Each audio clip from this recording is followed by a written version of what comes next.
de servir, lo haré con la misma intención que siempre lo he hecho. Absoluto respeto para todos, integrar y proponer a través del diálogo, del debate, y jamás imponer nada. La política como un instrumento para llegar a los actuales. Tengo 13 años como diputado federal,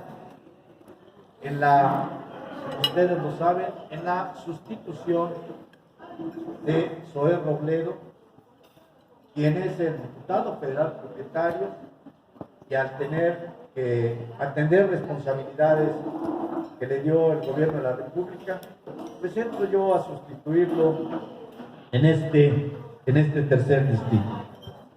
Y fueron 4 aspectos fundamentales que definimos Zoé Robledo y Raúl Bonifaz, principalmente para el distrito 6, que siempre fue nuestra prioridad.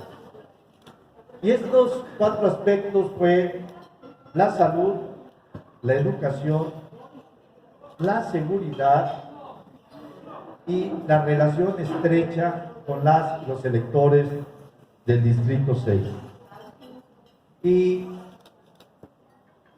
no tengo duda, porque ahí están los números, ahí está la estadística que cumplimos Zoé Robledo y Raúl Bonifaz en el distrito.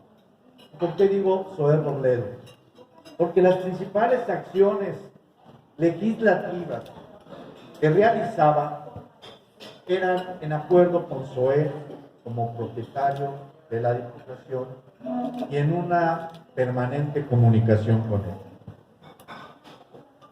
En la división de poderes, que yo soy totalmente respetuoso de ellos, del legislativo, del ejecutivo y el judicial.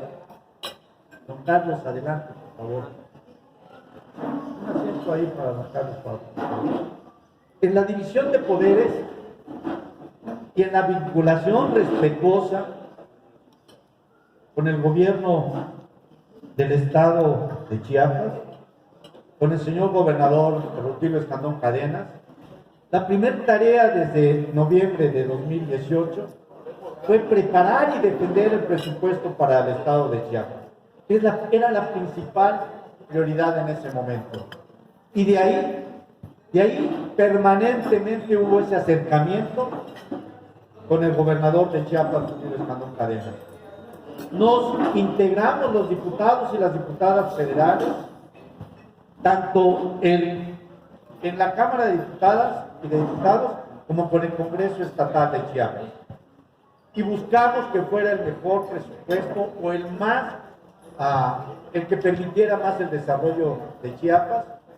Y ahí inició la comunicación, la coordinación con el gobierno de Chiapas, con Rutilio Escandón Cadenas y con cada uno de quienes forman parte de su gabinete. Insisto, en una relación respetuosa de la división de poderes, pero sí también con el compromiso que me obliga, de que coincidimos y estamos vinculados por un movimiento del que él fue candidato y hoy gobernador, y yo también, del Movimiento de Regeneración Nacional de Morena.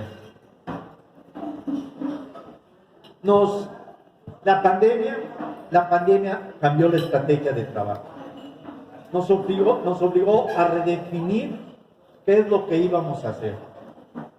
Y en las diferentes decisiones que se tomaron, una de las más importantes, y que yo no me arrepiento de haberla votado, fueron las reformas al artículo 4 constitucional, en donde ya en la Constitución se declaraban como derechos que nadie puede quitarle a los adultos mayores, jóvenes construyendo el futuro, sembrando vida, becas Benito Juárez, el apoyo para los discapacitados y la salud universal. Son de los temas que no me arrepiento. Y también el de haber aprobado, no fue un trabajo nada más de Raúl Bonifaz, sino de 500, la mayoría de los diputados, sí, la mayoría de Morena y sus aliados, el PES, el PT, el Verde Ecologista, para la creación de la Guardia Nacional. Pero a todo esto se atraviesa el problema del COVID-19. Y en ese momento, Zoé Robledo, secretario de Salud, Mario Delgado, coordinador de los diputados, me dicen, a mí y otros diputados, es urgente tener recursos para la adquisición de vacunas contra el COVID-19. Y ahí empezó una negociación muy intensa, en donde, lo digo con mucha modestia, participé permanentemente para ver de dónde lográbamos obtener 32,000 millones de pesos para las vacunas contra el COVID-19, que ya la mayoría de los estados más poderosos, los países más ricos, las estaban adquiriendo. Y así fue como tuvimos que tomar decisiones sí difíciles, que nos cuestionó la sociedad, nos cuestionó porque cambiamos la administración de los fideicomisos, un tema que fue muy difícil, nos criticaron mucho porque nos señalaron que íbamos a hacer, y no iba a haber el apoyo para Fonden, para el apoyo para los creadores del cine, artistas, intelectuales, en fin, deportistas. Fue muy complicado eso, pero esa decisión que la mayoría de los diputados tomamos, hoy permiten que haya 90 millones de vacunas y un aproximado de 70 millones de mexicanas y de mexicanos han sido vacunados. Pero no me quedé nada más ahí. Ustedes son testigos de que en ese momento tomé iniciativas para ayudar y favorecer a nuestros paisanos y paisanas que estaban quedando más desprotegidos. Esto es, inclusive, los vendedores de periódicos, aseadores de calzado, meseros, las mujeres que estaban trabajando afuera de las escuelas y que tuvieron que cerrarse, tenían que tener alguna oportunidad, algún ingreso de trabajo. Y ahí me senté también en la mesa con Rutilio Escandón para ver de qué manera desde el Congreso de la Unión podíamos ver estos temas. Y nos sentamos con el secretario de Economía para tratar este tema y logramos, sí, con acuerdos que fueron complicados, pues que con Nacional Financiera, con el programa Impulso, se diera un apoyo a los micro, pequeños y medianos empresarios. Pero también le pedí al secretario de Hacienda que fuera más generoso, y ahí Carlos Padre lo recuerda muy bien porque me entrevistó, de que fuera muy generoso para que no les cobraran o demoraran los impuestos de las micro, pequeñas y medianas empresas, porque no había recursos de dónde sacar. Fueron acciones que ahí están registradas en el diario de los debates, en la agenda, en la Gaceta Parlamentaria. Y hubo un tema muy álgido que se acentuó en ese momento, que fue el tema de la Comisión Federal de Electricidad, el incremento de las tarifas eléctricas, el incremento a los sistemas de agua potable y alcantarillado para el bombeo, y era carísimo ya lo que tenían, estaban cobrando. Y en ese momento no nada más Raúl Bonifaz, sino otras diputadas y diputados y de Chiapas y de otros estados se sumaron a la demanda en contra de la Comisión Federal de Electricidad. Y en una mesa de trabajo yo le dije a Manuel Bartlett: señor director, usted tiene que regresar a Chiapas, usted tiene que estar en Chiapas porque ese es un compromiso del gobierno de la República que hizo el presidente Andrés Manuel López Obrador. Y usted tiene que llegar a Chiapas con buenas noticias para las y los chiapanecos. No podemos aceptar que se sigan incrementando las tarifas eléctricas cuando en este momento las y los chiapanecos viven una situación económica crítica desfavorable. La respuesta de Manuel Bartlett fue de que él no definía las tarifas, sino que era la Secretaría de Hacienda y la CRE, la Comisión Reguladora de Energía. No se pudo avanzar mucho, pero sí le dije: usted tiene que estar en Chiapas. Y seguro que los chiapanecos van a querer una buena respuesta. Acudí a la Secretaría de Hacienda con el procurador fiscal, Carlos Romero. Ahí me mandó el entonces secretario de Hacienda. Y le dije a Carlos el mismo tema. Dice el director Manuel Bartlett que ustedes definen las tarifas y Chiapas merece una tarifa, por lo que ustedes saben, las hidroeléctricas, todo lo que se perdió de tierras para las y los chiapanecos, etc. En ese momento también Carlos dijo, se establece una mesa de trabajo con el gobierno de Chiapas para que se analice qué se va a hacer para Chiapas, pero tendrán una respuesta favorable y el gobernador Rutilio Escandón Cadenas ya también está en este tema. Platico con el gobernador y me dice, en efecto, Raúl, está la mesa de trabajo y la mesa de trabajo tienen un lugar los diputados chiapanecos para que se empiece a trabajar en esto. Ahí continuamos trabajando hasta que se acrecentó lo del COVID y la mesa de trabajo tuvo que disminuir la actividad con la que estábamos realizando la revisión de las tarifas. Pero después de esto, el señor presidente generoso le dice a las y los tabasqueños que les condonaban su deuda por los servicios de tarifa eléctrica, pero además les bajaba la tarifa a la más baja en consumo eléctrico doméstico a Tabasco. Y también iniciaba en Campeche la misma posibilidad. Ahí sí ya no lo permití y ustedes son testigos que inicié una campaña de reclamo a Manuel Bartlett por esa decisión que se estaba tomando.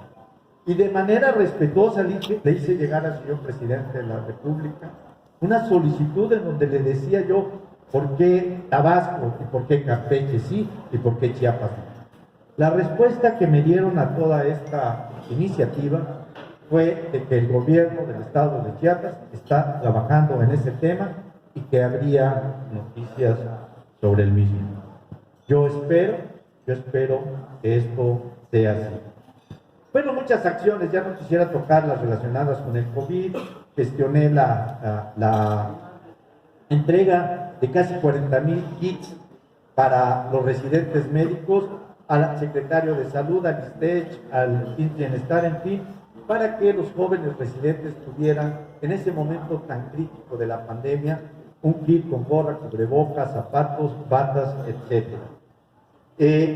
A las comunidades más alejadas de educación comunitaria, como es el CONAFE, logré que a través de Fundación Azteca me donaran para las niñas y niños más destacados del CONAFE, de donde, por cierto, Isaín es egresado del Consejo Nacional de Fomento Educativo. Conseguí unas tablets para llevarlos a los niños más destacados de las comunidades más alejadas de los municipios de mi distrito. Y de esta manera poder darles la oportunidad de que continuaran estudiando. Fue un análisis, no nada más así entregárselas, sino que hubiera energía eléctrica, que hubiera internet. Que por cierto también el internet ahí le exigía al director del SCT que se implementara el programa para internet. Siempre ha sido muy cercana la relación con el Ejecutivo del Estado. Y cuando vienen los desalojos de los terrenos invadidos, en ese momento yo intervengo para tratar dos temas fundamentales. Uno era la invasión del Cerro Meyapac allá en Coita, y otro la invasión, y de ello es testigo, y le agradezco su intervención al diputado Ricardo Cepeda, en Coita, donde nosotros pedimos la intervención de la SEDATO, y en reunión con el secretario de Desarrollo Territorial y Urbano, con el arquitecto Meyer, le dije que en el caso del Meyapac entregaran esos terrenos al gobierno de Chiapas. La secretaria de Medio Ambiente, Marilón Bonifaz, está en ese tema.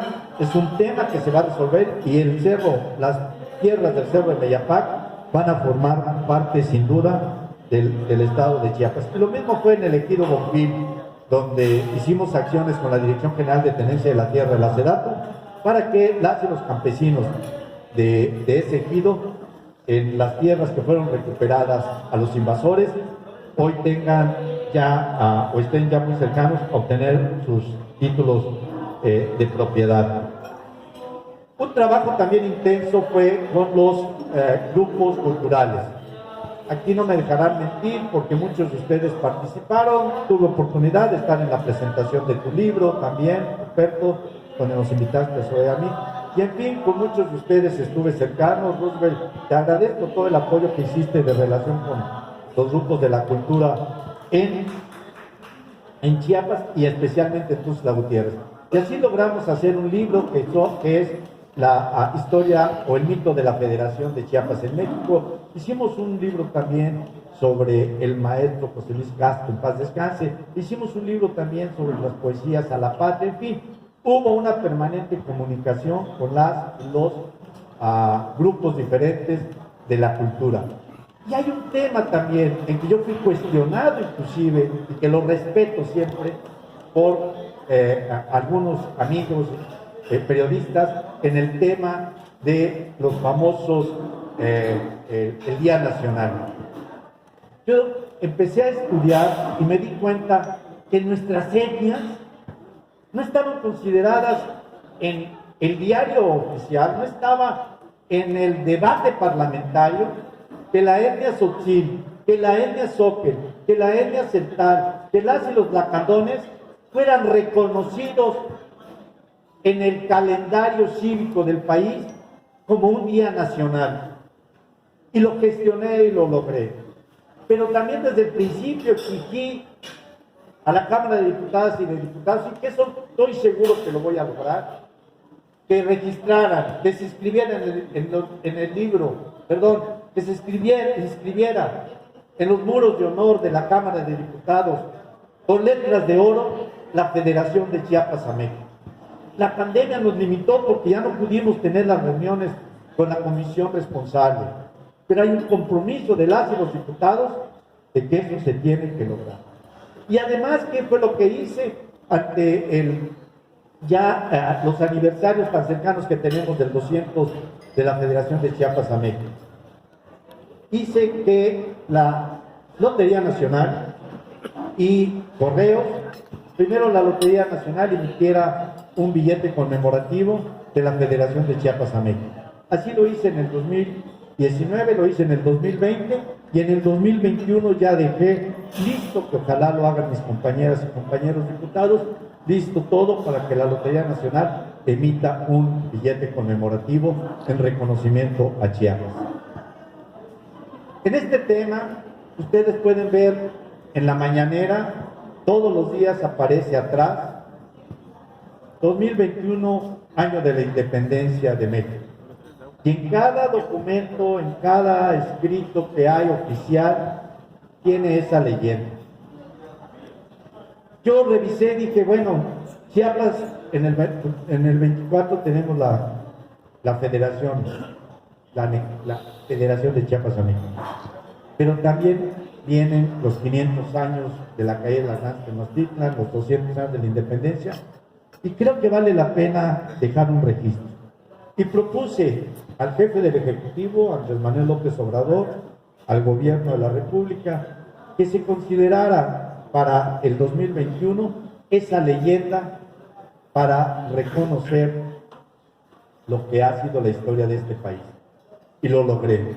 Ahí están los registros donde 2021 van a decir, ¿y eso qué? Es un reconocimiento a Chiapas porque de alguna manera fue iniciativa de un chiapaneco, que no es Raúl Bonifaci, es la voluntad de que nuestro estado quede ahí. Quiero decirles que logré la diputación en la fórmula Consuelo Robledo. Logramos en esa elección de 2018 el 6º distrito esté dentro de los 10 distritos que fueron más votados en la elección de 2018. Fuimos el 6º distrito más votado en el país. Pero no fue nada más eso, sino que también se logró ser una parte importante en la Cámara de Diputadas y de Diputados. que logré tener la Comisión de la Frontera Sur de presidirla, en donde me dio la oportunidad de sumarme al trabajo de Rutilio Escandón Cadenas, a efecto de que, de reactivar el tren Chiapas-Mayap. El tren Chiapas-Mayap corre todos los días de Salina Cruz, de Arriaga, todos los días sale de Arriaga a Suchiaca. Se rehabilitó. Y ahí estuvo muy cerca el gobierno de Rutilio Escandón Cadenas con el secretario de Economía y logramos que se rehabilitara ese tramo. Lo mismo hicimos en Puerto Chiapas, que la Secretaría de Marina pues tuviera los suficientes recursos para estar rehabilitando la entrada a Puerto Chiapas y la embarcación principal, la que viene de Guatemala, no me acuerdo el nombre ahorita, no tuviera problemas para recoger toda la cosecha que sale de Tapachula y toda la zona de Socorro. Pero también ningún empresario de los empresarios organizados, Coparmex, Canaco, Canacintra, Consejo Estatal para la Productividad, en fin, con ADEVI, con todos me reuní, con todos sin excepción. Pero además, tuvimos reuniones virtuales con la secretaria de Economía, con Tatiana Curitier y todos los empresarios, para ver de qué manera se apoyaba a la empresa chiapaneca.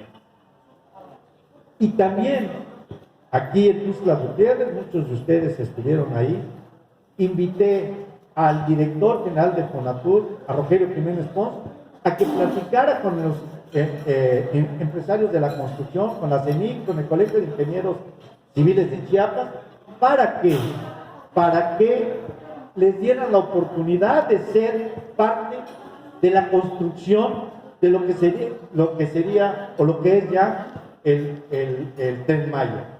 Y ahí estuvieron la mayoría de los empresarios y Rogelio Jiménez Pons se comprometió a ayudarlos y la relación se dio con ellos. El único estado del país que pudo tener un encuentro con quien era en ese momento el responsable de los programas nacionales de bienestar fue Chiapas. Yo le pedí al representante aquí en Chiapas, José Antonio Aguilar, y se lo pedí también a Tatiana Curitier y en su momento al jefe de la oficina de la presidencia, a Romo, que no podíamos estar sin información y la cercanía con él. Y tuvimos un encuentro de empresarios, tuvimos un encuentro con las y los diputados, con el responsable en ese momento de los programas nacionales, para que nos dijera cuál era el avance en Chiapas de estos programas y cuál era el beneficio. Fueron muchas acciones que se han desarrollado y todas pensando principalmente en las y los chiapanecos. Logré la vicepresidencia de la mesa directiva, ser el vicepresidente de las y los diputados, no por mis relaciones.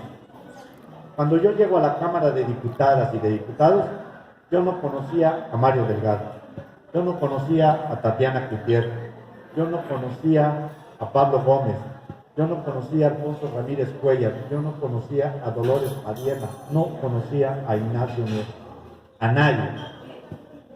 Fue un trabajo intenso, todas las sesiones ahí, no dejé de estar en una sola sesión, más de 220 sesiones, sentados de que iniciaba la sesión en mi curul.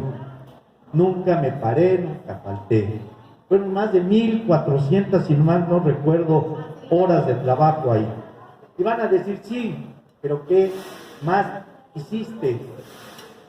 Bueno, casi presenté 40 iniciativas donde van en temas relacionados con la mujer, el respeto, la igualdad y la paridad de género. Susana y muchos de ustedes se dieron cuenta de cuántas reuniones virtuales tuvimos con la secretaria de la mujer aquí, con las comunidades indígenas, con el secretario de Pueblos Indios, en fin, para mantener y que tuvieran conocimiento de las importantes reformas que se hicieron en esta legislatura de la paridad de género para la paridad y la igualdad de las mujeres. Entonces, Fue un trabajo intenso, muy intenso, y que esto me permitió a mí, pues, lograr en la Cámara de Diputadas y de Diputados, pues, la presidencia de la mesa directiva. Entonces, presenté 35 iniciativas diferentes, variadas, relacionadas con el campo, con el medio ambiente. Isaí también es testigo de ello, de que en temas forestales, en temas de lo que es Sembrando Vida, ahí aportamos con el vivero de Suchiate más de 170,000 plantas que se distribuyeron para la reforestación con el vivero de Suchiapa, de Suchiate.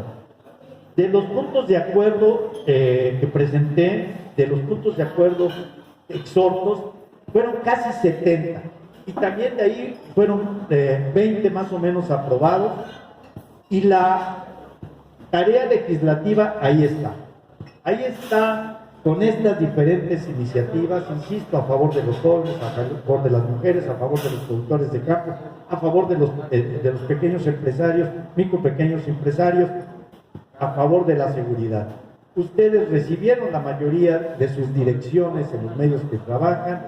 El informe que yo pedí al Centro de Estudios Sociales y de Opinión Pública, de los mejor considerados a nivel nacional, que depende de la Cámara, les pedí 2 veces el informe sobre la seguridad de Chiapas. El informe fue publicado y ahí está. Pero además le pedí al Centro de Finanzas de la Cámara de Diputados que nos hiciera el análisis de qué estaba pasando en la frontera sur con el tema del IVA y el ISR. No, y lo digo con mucha franqueza, no tengo que mentir, no voy a mentir, es un tema que está ahí pendiente porque no se ha logrado obtener los beneficios. Pero bueno, habrá la oportunidad de continuar desde el Congreso de Chiapas en esa tarea. Este es el trabajo que he hecho durante tres años. Un trabajo que ha sido muy serio, un trabajo que me ha llevado a lo que siempre me ha gustado, estudiar mucho, un trabajo que me ha permitido tener la comunicación permanente con ustedes. Yo le decía a Alfonso Carbonell que desde que yo tomé la diputación, todos los días en la mañana y en la noche, Inés es testigo de ello también, yo envío la información nacional y por las noches trato de hacer un resumen de qué es lo que pasa en Chiapas en temas locales,